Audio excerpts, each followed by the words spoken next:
The revolution's begun. The time to stand up has come. We are the rocking of the throne. We are the rocking of the throne. My name is Victor Tiffany with Revolt Against Plutocracy. Would it be nice if citizens had a way of making sure politicians that we elect go to Washington and do what we elected them to do? Wouldn't it be nice if we could set the policy agendas for our representatives in Washington? Well, now we can, using a combination of two techniques. The first is to have politicians sign a contract for American renewal. That's a contract they're going to have to live in accordance to, govern in accordance to, if they get elected. This is a contract with voters we call Contract for American Renewal, CFAR. So we need activists to ask candidates for Congress to sign the contract. Right? Sign this contract and we'll help you get elected.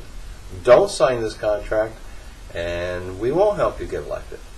And you can go to the tutorials, tutorial tab on this website and see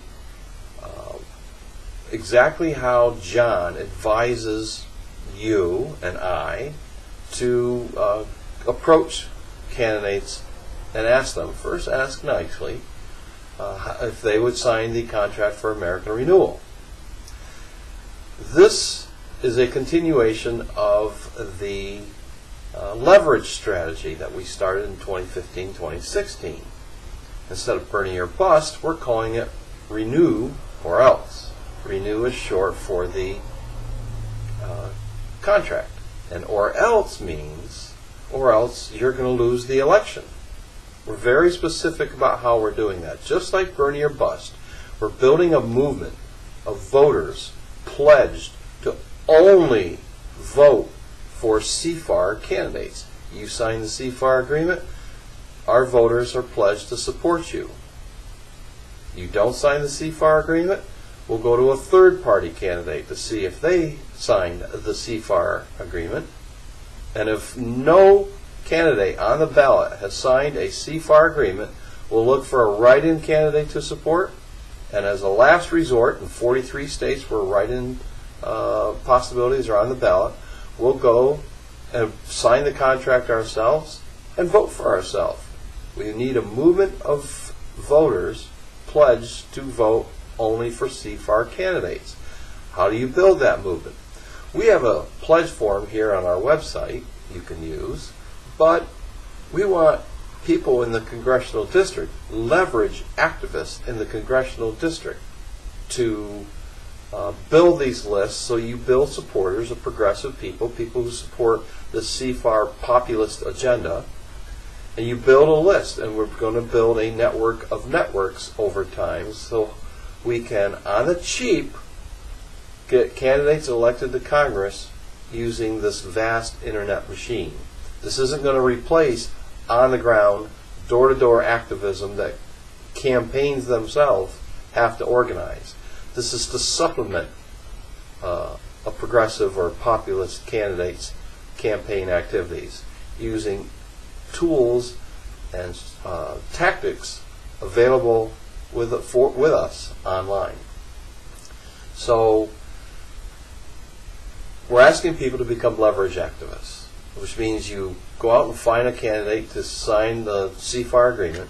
You go out and find some collaborators, people you know well, people you can work with, people with skills that you don't have, such as maybe starting a blog, a free blog that you can name anything you want.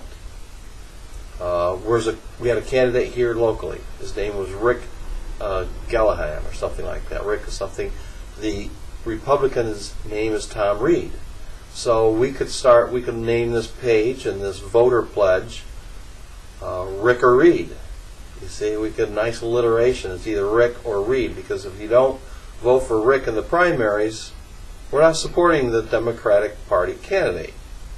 So we don't know. That's just, I'm throwing out a name out there. If it's Tim Canova, right, and Tim signs the CFAR agreement, then his supporters can say, Tim, we're trash, the Democratic Party, because we're not voting for Debbie Wasserman Schultz. The idea here is to jump out of this lesser of two evil voting and start voting our conscience.